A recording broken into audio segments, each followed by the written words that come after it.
Assalamualaikum warahmatullahi wabarakatuh. Selamat saudara untuk kita semua. Kembali dalam perkuliahan online Universitas Telkom. Untuk mata kuliah hari ini adalah di bisnis ya. Seperti biasa untuk pengabsahan share masing-masing. Kemudian untuk materi akan saya upload di Classroom ya setelah ini ya. Oke, perkuliahan dan segera kita mulai beberapa saat lagi sambil menunggu yang lain untuk segera bergerak.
Oke, bisa kita mulai ya untuk perkuliahan hari ini. Mata kuliah bisnis. Untuk pertemuan ke-10, materi tema yang akan kita bahas adalah hukum e-commerce, keamanan, dan cyber law dalam e-bisnis. Jadi di dalam e-bisnis pun itu ada hukumnya ya, hukum dalam artian dalam penjualan jual beli tersebut ya, dan juga ada keamanan untuk web atau e-commerce yang kalian pakai untuk dalam berbisnis elektronik atau e-commerce. Dan juga nanti akan kita bahas juga mengenai cyber law ya. Kalau itu apa nanti bisa saya serahkan. Oke, terima kasih untuk teman-teman yang sudah hadir ya. Saya lihat sudah lumayan banyak ini. Kita mulai saja ya untuk hari ini. Untuk materi silakan bisa kalian akses di Classroom ya, sudah saya share barusan ya. Oke, kita langsung ke materi aja. Hukum e-commerce, keamanan dan cyber law dalam e-bisnis. Pembahasan kita nanti mengenai hukum e-commerce ya di dalam e-bisnis, kemudian keamanannya terhadap cyber law juga nanti yang akan kita bahas tentunya. Jadi kita ke hukum e-commerce terlebih dahulu ya. Tentunya hukum e-commerce ini untuk apa? Untuk e-bisnis ya. Karena di dalam e-bisnis kita pasti ada e-commerce-nya kan, atau webnya ya, atau untuk wadahnya seperti itu. Nah, hukum e-commerce itu sendiri dibagi menjadi dua, ada yang di Indonesia, ada yang internasional. Karena dalam hal berbisnis elektronik ini kita bisa saja membuat e-commerce yang jangkauannya itu di Indonesia saja. Ada juga yang misalkan kalian memiliki e-commerce yang jangkauannya sampai internasional atau luar negeri, seperti itu ya, tergantung apa produk apa yang kalian jual misalkan ya, atau apakah kalian siap misalkan kalian membuka sebuah e-commerce internasional dengan segala ketentuan misalkan untuk pengiriman dan lain sebagainya, ribet dan lain sebagainya. Nah, itu yang perlu dipikirkan. Oke, kita satu persatu akan kita jelaskan. Yang pertama adalah hukum e-commerce di Indonesia. Jadi hukum e-commerce di Indonesia ini secara signifikan tidak mengcover aspek transaksi yang dilakukan secara online internet. Akan tetapi ada beberapa hukum yang bisa menjadi pegangan untuk melakukan transaksi online ya. Jadi tentunya ada hukumnya, ada dasar untuk kita dalam berbisnis elektronik. Yaitu yang pertama adalah Undang-Undang Nomor 8 Tahun 97 tentang dokumen perusahaan atau dokumen perusahaan telah dimulai menjangkau ke arah pembuktian data elektronik. Ini adalah hukum yang pertama ya, dasar hukum yang pertama yaitu Undang-Undang Nomor 8 Tahun 97 tentang dokumen perusahaan. Yang kemudian pasal kedua pasal 1233 KUHP Perdata dengan isinya sebagai berikut. Perikatan lahir karena suatu persetujuan atau karena undang-undang. Jadi ada persetujuan ya antara kedua belah pihak. Berarti dengan pasal ini perjanjian dalam bentuk apapun diperbolehkan dalam hukum perdata di Indonesia. Misalkan kita ada perjanjian sistemnya kalau barang rusak nanti akan kita ganti, katakan seperti itu, dengan catatan kalau masuk ke dalam asuransi ya.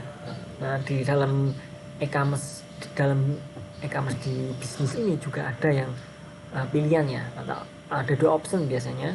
Yang pertama tanpa perlindungan, kemudian yang kedua juga bisa dengan perlindungan, yang artinya nanti misalkan ada kerusakan klaim ya, itu untuk kerusakan yang eksternalnya atau eksternalnya. Kemudian untuk mengenai kerusakan barang yang di dalam, mungkin bisa saja itu memang harus ada returnnya atau pengembalian. Itu pasal yang kedua. Pasal yang ketiga adalah hukum perjanjian Indonesia menganut asas kebebasan berkontrak berdasarkan pasal 1338 KUHP Perdata. Nah, asas ini memberi kebebasan kepada para pihak yang sepakat untuk membentuk suatu perjanjian untuk menentukan sendiri bentuk seperti serta isi suatu perjanjian. Nah, dengan demikian para pihak yang membuat perjanjian dapat mengatur sendiri hubungan hukum di antara mereka. Jadi hukum yang perjanjian ini yang dimaksud, walaupun ini adalah keluar dari pemerintahan, tapi hukum yang dibuat dalam perjanjian ini adalah ada yang dibuat oleh sendiri mereka, yaitu apa, pembeli dan penjual antara dua belah pihak. Ya, bedanya seperti itu ya. Jadi tidak ditentukan dari pemerintah bahwa undang-undangnya harus seperti ini, tapi hukum perjanjian ini yang menentukan adalah antara dua belah pihak, yaitu pembeli dan penjual, misalkan seperti itu ya. Paham ya? Nah, ini adalah contoh pasal-pasal dasar hukum untuk hukum e-commerce di Indonesia ya. Dan yang berikutnya, yang kedua adalah hukum e-commerce internasional. Tadi sudah saya jelaskan di yang internasional ya, tentunya paham ya, nanti bisa dipelajari kembali karena materi sudah saya share di Classroom. Terdapat beberapa peraturan-peraturan yang dapat dijadikan pedoman dan pembuatan peraturan e-commerce. Yang pertama untuk internasional ini ya, Central Model Law on Electronic Commerce. Jadi peraturan ini dibuat oleh Perserikatan Bangsa-Bangsa atau United Nations atau PBB ya. Nah, peraturan ini dapat digunakan oleh bangsa-bangsa di dunia baik yang menganut sistem kontinental atau sistem hukum Anglo-Saxon. Jadi tidak ada pembedaan, semuanya boleh menggunakan berlaku ya. Untuk Central Model Law and Electronic Commerce ini adalah peraturan yang pertama daripada e-commerce internasional. Kemudian yang kedua ada Singapore Electronic Transaction Act atau ETA.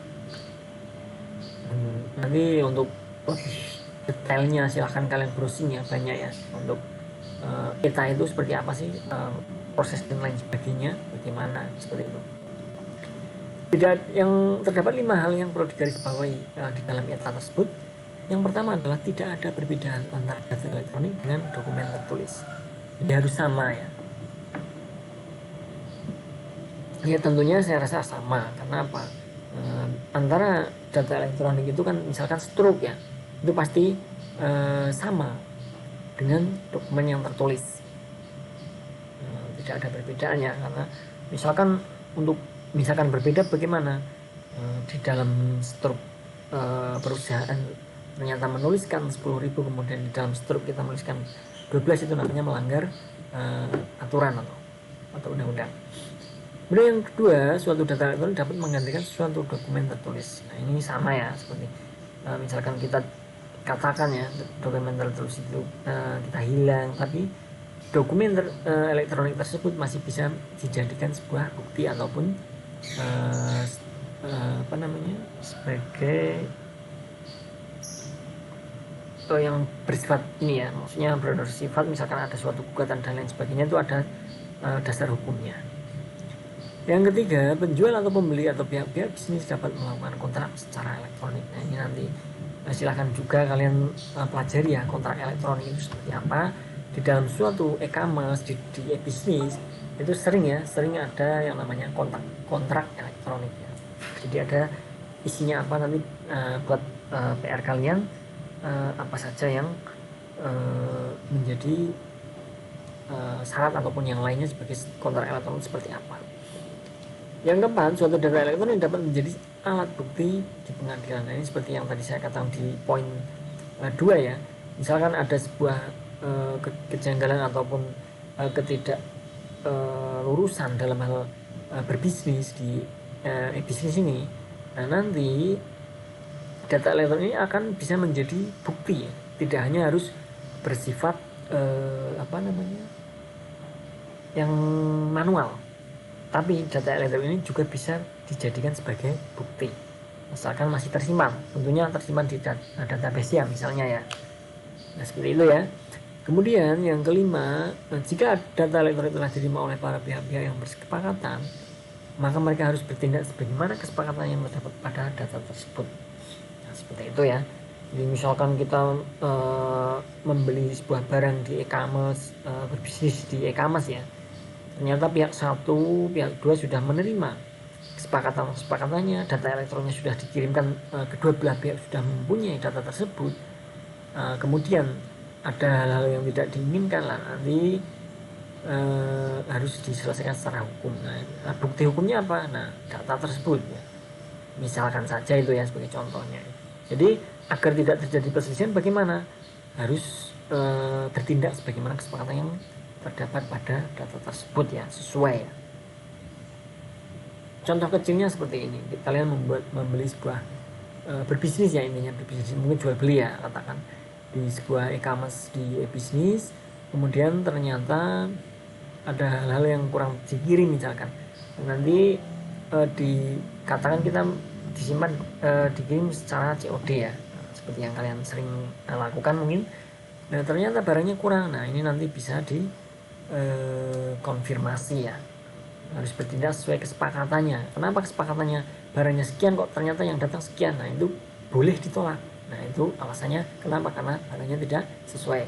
Kalau ada kesepakatan terhadap dua pihak tersebut, misalkan oh nanti saya akan kirim ulang kembali, nah itu baru terdapat sebuah kesepakatan baru yang tentunya akan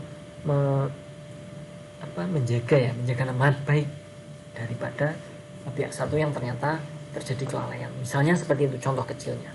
Masih banyak contoh lainnya, silahkan nanti bisa dicari.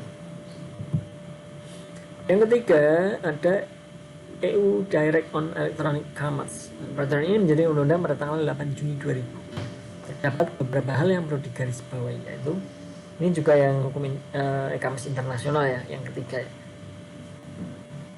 Setiap negara-negara anggota akan memastikan bahwa sistem hukum negara yang bersangkutan memperolehkan kontrak dengan menggunakan sarana elektronik, karena sekarang pada zaman sekarang itu kan zaman serba canggih ya, kontrak saja bisa dibuat secara elektronik, boleh ya.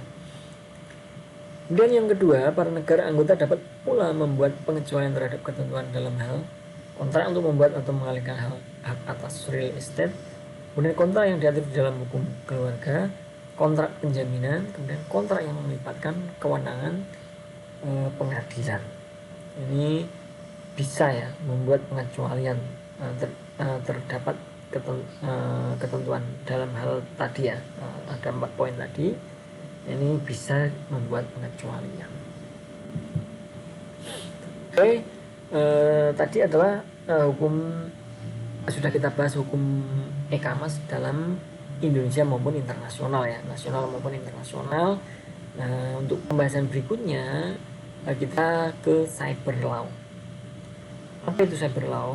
Adalah aspek hukum yang istilahnya berasal dari cyberspace law, yang ruangnya meliputi setiap aspek yang berhubungan dengan perorangan atau subjek hukum yang menggunakan dan memanfaatkan teknologi internet yang dimulai pada saat mulai online dan memasuki dunia cyber atau maya.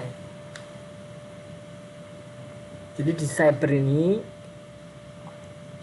meliputi aspek yang berhubungan dengan orang perorangan dan hukum yang menggunakan memanfaatkan internet. Misalkan kalian berbisnis internet, bisnis elektronik ya, itu misalkan dengan wadah e-commerce tadi itu namanya cyber law ya. Jadi kalian memanfaatkan teknologi internet yang ada ya. Untuk apa? Untuk berbisnis online di dunia maya. Kemudian kita perlu ketahui juga jenis kejahatan cyber itu apa, kemudian aspek hukum terhadap kejahatan cyber itu apa. Yang pertama, jenis kejahatan cyber. Yang pertama ada yang A ya, poin awal, joy computing. Adalah pemakaian komputer orang lain tanpa izin. Hal ini termasuk pencurian waktu operasi komputer. Jadi kadang-kadang memang ada ya seperti itu ya. Misalkan kita berbisnis elektronik ya di dalam suatu bisnis di internet ini, kemudian secara tidak sadar ada kejanggalan di bisnis kalian. Ada yang tidak normal, misalkan perusakan, pencurian data dan lain sebagainya. Nah, itu namanya joy computing ya. Nah, ini bisa dibedakan dengan hacking. Kemudian yang kedua adalah hacking. Hacking adalah mengakses secara tidak sah atau tanpa izin dengan alat suatu terminal. Jadi bedanya untuk hacking ini adalah jadi dia menggunakan alat ya untuk merusak ataupun mengakses di bisnis kita di dalam elektronik ataupun di e-commerce ya.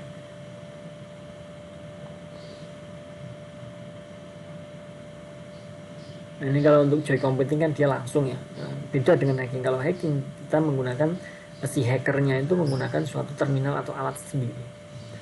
Yang poin ketiga ada the Trojan horse. Ini sering kalian alami mungkin ya di komputer ataupun di smartphone kalian. Trojan horse itu sering ya, apalagi di komputer-komputer di laptop kita. Kalau yang sering berjelajah ya, manipulasi data atau program dengan jalan mengubah data atau instruksi pada sebuah program, menghapus, menambah, menjadikan tidak terjangkau dengan tujuan untuk kepentingan pribadi atau orang lain. Jadi sama hampir dengan hacking ya, dia itu tadi berubah seperti halnya virus ya. Secara otomatis dia itu virus kan sama ya, sebuah program sebenarnya virus.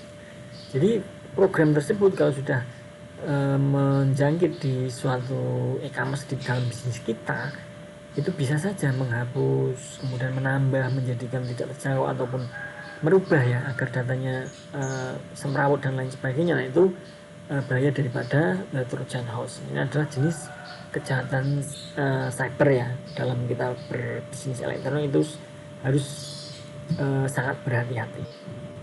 Yang keempat, poin keempat ada data leakage. Dalam menyangkut bocornya data keluar, terutama mengenai data yang harus dirahasiakan. Yang kelima, data idling, yaitu suatu perbuatan mengubah data valid atau sah dengan cara tidak sah mengubah input atau output data. Jadi dia itu kejahatan cyber yang data idling ini ya, mengubah datanya valid, sah dengan cara tidak sah. Artinya sama saja, tidak yang seharusnya dia mengubah tapi dia mengubah. Dan dia lebih rapi. Kenapa? Karena input dan outputnya data itu bisa seperti halnya data yang sah ya. Nah itu juga sangat membahayakan dalam suatu manajemen di perusahaan atau di e-bisnis. Poin berikutnya ada trusted data communication and idling, yaitu menyanyiakan data komputer. Data-datanya tidak tersimpan dengan rapi mungkin seperti itu. Dan yang poin berikutnya adalah software privacy, yaitu pembacaan perangkat lunak terhadap hak cipta yang dilindungi haki ya.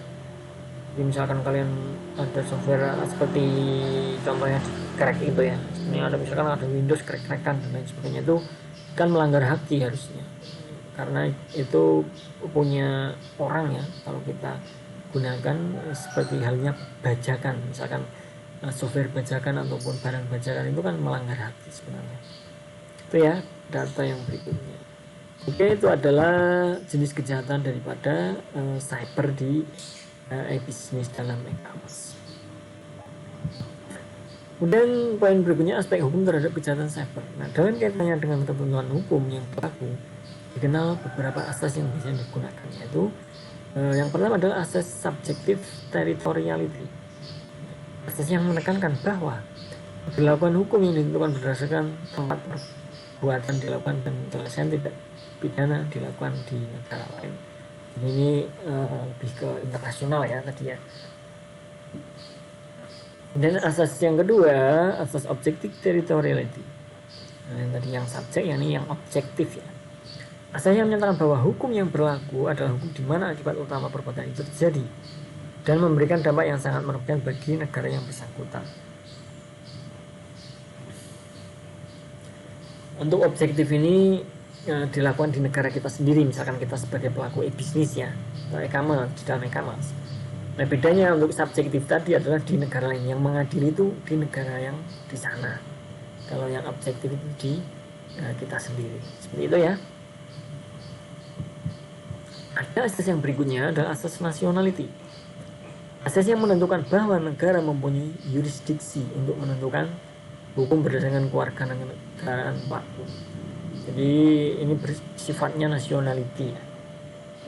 Negara itu mempunyai yurisdiksi untuk menentukan hukum berdasarkan kewarganegaraan pelaku. Jadi sesuai hukumnya, tidak dari di negara tujuan misalkan, atau misalkan kita berbisnis internasional kemudian kita salah ataupun kita melakukan kesalahan, nanti hukumnya mungkin akan disesuaikan di hukum Indonesia. Misalkan kita sebagai pelaku Indonesia ya, misalkan dengan katakan Malaysia.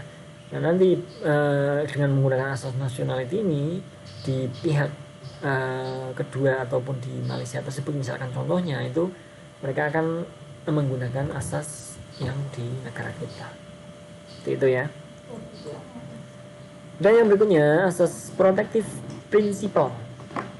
Asas yang menekankan yurisdiksi berdasarkan kewarganegaraan korban. Ya, yang menekankan yurisdiksi sama ya tadi, sama seperti ini, menentukan hukum berdasarkan kewarganegaraan pelaku. Kalau berbedanya dengan nationality adalah kebalikannya. Jadi protective principle ini adalah berdasarkan kewarganegaraan si korban ya. Jadi hukumnya sesuai yang menjadi korban. Misalkan kita pelaku Indonesia, kita salah terhadap Malaysia, sebagai contoh saya ya, menyebutkan suatu negara, akan tetapi nanti hukumnya yang berlaku adalah hukum daripada di negara Malaysia, tidak sesuai dengan yurisdiksi di nationality tadi. Dan yang asas berikutnya adalah asas universality. Ini menentukan bahwa setiap negara berhak untuk menangkap dan menghukum para pelaku pembajakan. Jadi semuanya ya, ini bersifat universal. Kalau memang salah, kita bisa berhak ya, setiap negara itu berhak menangkap dan menghukum para pelaku pembajakan sesuai dengan yurisdiksi di negara yang menangkap tersebut. Jadi lebih universal ya, semua mendunia kan, seperti itu ya. Itu adalah aspek hukum terhadap kejahatan cyber, penentuan hukum yang asas-asas yang dilakukan untuk kejahatan cyber. Asas yang terakhir adalah asas protective principle. Asas yang menyatakan berlakunya hukum didasarkan atas keinginan negara untuk melindungi kepentingan negara dari kejahatan yang dilakukan di luar wilayahnya, yang umumnya digunakan apabila korban adalah negara atau pemerintah. Jadi protective principle ini keinginan negara yang melindungi ya, kepentingan negara dari kejahatan. Jadi mungkin bisa dikatakan boleh ya, negara sama negara, kemudian negara dengan pemerintahan dari suatu negara, seperti itu.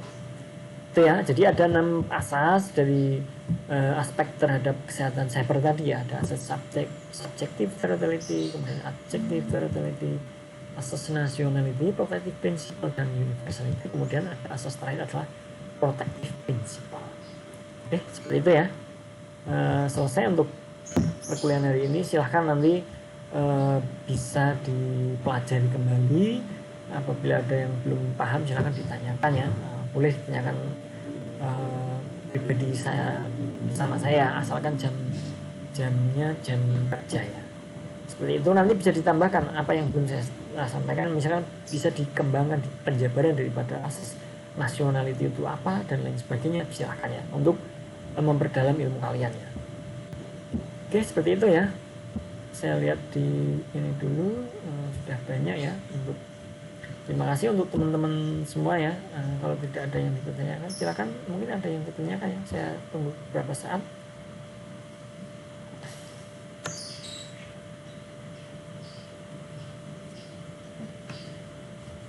Mungkin belum ada ya. Kalau memang belum ada, nanti bisa dipertanyakan di komen YouTube-nya ataupun capri ke saya, boleh ya. Terima kasih untuk teman-teman semua yang sudah hadir dalam perkuliahan hari ini ya. Semoga apa yang saya sampaikan bisa dipahami ya, dimengerti, dan bisa dikembangkan lagi lebih jauh, agar nanti pada saat pemahaman di dalam suatu ujian nanti tidak bingung ya, ternyata ada yang belum saya jelaskan tapi ada soal. Nah itu takutnya seperti itu ya, karena penjabarnya tidak saya sampaikan semua ya, karena saya menyampaikan hanya poinnya saja. Oke, terima kasih. Saya akhiri untuk pertemuan perkuliahan hari ini.